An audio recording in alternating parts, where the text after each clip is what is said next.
มึงมาหนีเร็วๆเลยโอ้บอกปอบนี่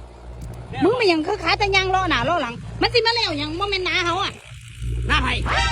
นั่นแหละมึงมาเฝ้าเอาอ่ะคนอื่นเขาก็มาดึงลงให้เขาก่อนด้วย มึงมาถ่ากูได้กูย่างมาน้องขับมอเตอร์ไซค์มาถ่ากูเนาะ เอาก็สร้างแล้วกูเห็นมึงยางเร็วเนาะ อ๋อให้กูย่างเล่นขับมอเตอร์ไซค์มาถ่า แม่นกูเลยครับว่าใส่มาละ กูย่างมันจะดีขากูปั้นเบรก ไปนั่นละมึงมาเฝ้าเอา มัน นะ ไม่หน้าเขาไม่หน้าเฮาบ่ ว่าแม่น หน้าเขาสิ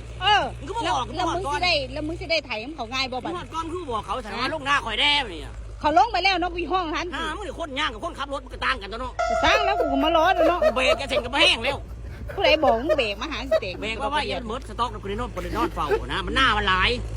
80 ไร่ มึง เนาะ จะได้กินเขาน้ำเขาง่ายป่ะเสินเขายอดก้อนเขาจะได้กินเขาก้อนให้ได้เกี่ยวก้อนนะบัดนี้ มึงก็บอกเขาก่อนแต่มึง มึงสิไปเกี่ยวสิ้นปีเพิ่นบอก ฮะ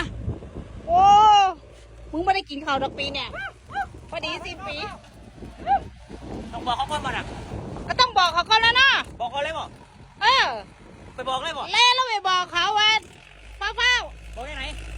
ไทยแล้วไปลงของเขาเลยละคิ้ว มาที่อยู่แล้วบอก เดี๋ยวยัดไต ยังตายโต๊ะบอก ยัดไตทองรถจาก1,000ไปบอกเลยเนาะ ไปเร็ว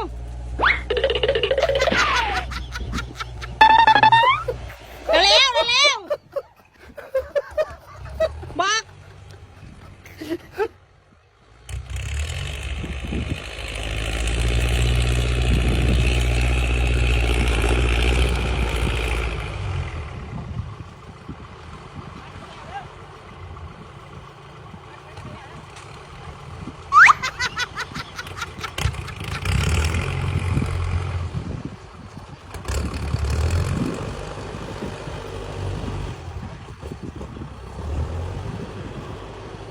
มึงตอกรถถ่ายแล้วบักต้า